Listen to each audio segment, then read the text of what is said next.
안녕하세요. 이 시간에는 현재 경매가 진행 중인 물건을 몇 건 보도록 하겠습니다. 필자는 앞으로도 현재 경매가 진행 중인 물건 중에서 여러분이 질문하거나 필자가 봤을 때 좋은 경매 물건이나 알아두면 좋은 사례가 있으면 일주일에 몇 차례씩 알려드리도록 하겠습니다. 자, 필자는 경매와 관련한 다수 책자를 집필하였으며 현재 의정부에서 세형 경매학원을 운영하면서 강의를 하고 있습니다.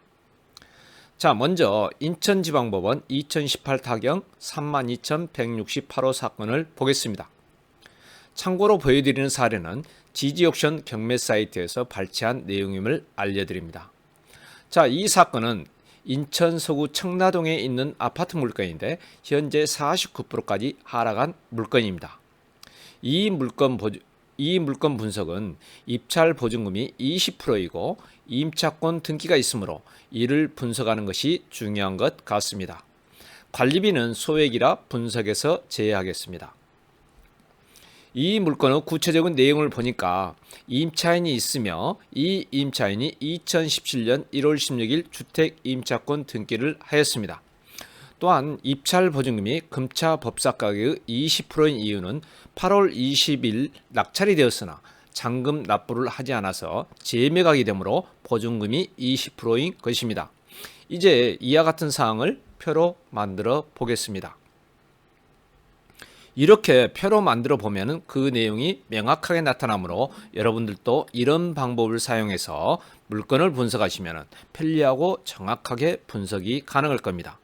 자, 이 표에서 보면 임차인은 말소 기준 권리인 2016년 9월 7일의 가압류보다 먼저 전입을 하였으므로 대항력이 있습니다.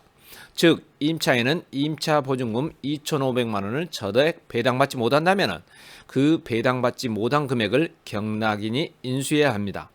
만약 임차인이 2014년 12월 12일 전입 인도를 하면서 확정일자를 받았다면 근저당권을 설정한 것과 같으므로 최우선적으로 전액 배당을 받겠지만 2016년 10월 27일 확정일자를 받았으므로 가압류와 2010년 9월 21일 근저당권보다 늦습니다.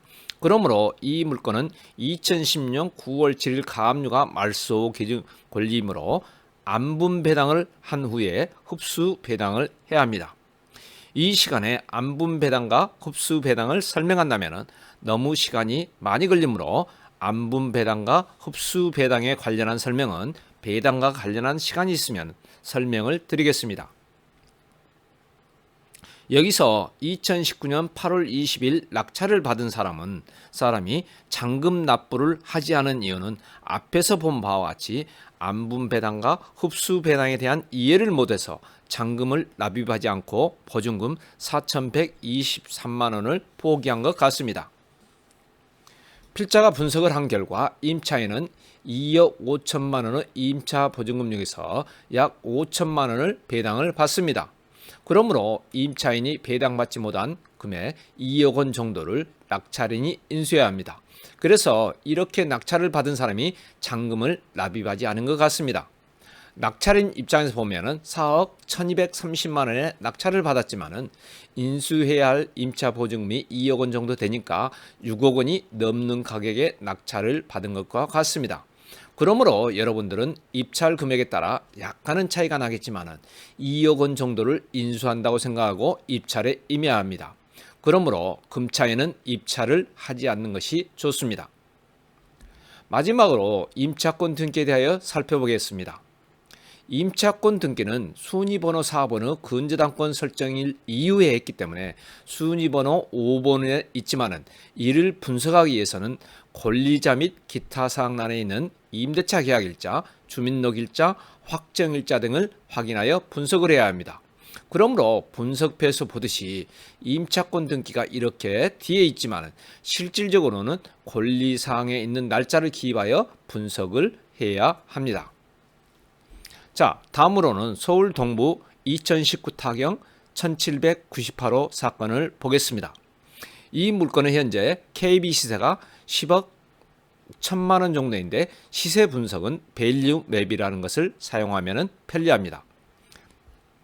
이 밸류맵 서비스는 시세 등을 파악하는 데 매우 유용한 앱입니다.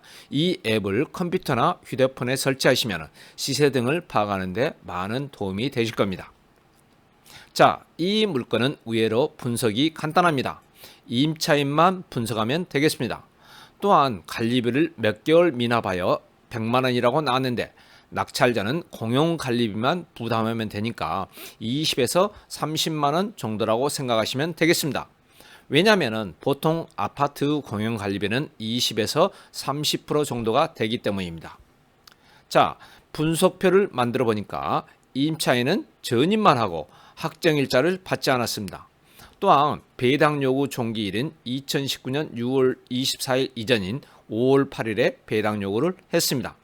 그러나 최초 근저당권 설정일인 2018년 6월 27일 기준으로 서울은 임차인이 배당받을 수 있는 최선순위 변제 금액이 1억 원 이하일 때 3,400만 원이므로 전액 배당을 받습니다. 그러므로 낙찰인이 부담할 것은 없습니다. 많은 사람들이 임차인이 최우선적으로 보호받을 수 있는 최선순위 변제 금액을 생각할 때 임차인이 전입한 날을 기준으로 해야 하는가 생각하시는 경우가 많은데 그렇지 않습니다. 왜냐하면 최선순위 변제금을 생각할 때는 최선순위 근저당권을 기준으로 해야 하기 때문입니다. 자, 다음은 서울 북부 2019 타경 4137호 물건입니다. 이 물건은 아파트 지분이 경매로 나온 물건입니다. KB 시세를 보면 3억 3천만 원 정도입니다. 또한 이 물건을 보니까 낙찰받을 지분이 2분의 1이 약간 넘은 51% 정도가 됩니다. 그러므로 이 물건을 낙찰받은 사람은 과반수 이상의 지분을 가지고 있으므로 이 물건의 관리나 임대를 하는 등에 있어서 아주 유리한 입장입니다. 이 물건은 공유지분 물건과 관련된 것입니다. 공유지분 물건의 경락후 처리 방안은 필자가 제17회 방송에서 설명을 했으므로 참고하시기 바랍니다. 자, 다음은 서울 남부 2019 타경 4912호 물건입니다. 이 물건도 분석이 비교적 간단한 물건입니다. 자, 임차인과 관련된 내용을 분석하면 되겠습니다. 이것도 표로 만들어 보겠습니다. 자, 여기에서 보니까 임차인은 2018년 8월 6일 전입을 했는데 전입도 하기 전인 2018년 7월 17일에 확정일자를 받았습니다. 이때 기준일자는 확정일자를 받은 날짜가 아니라 전입일자입니다.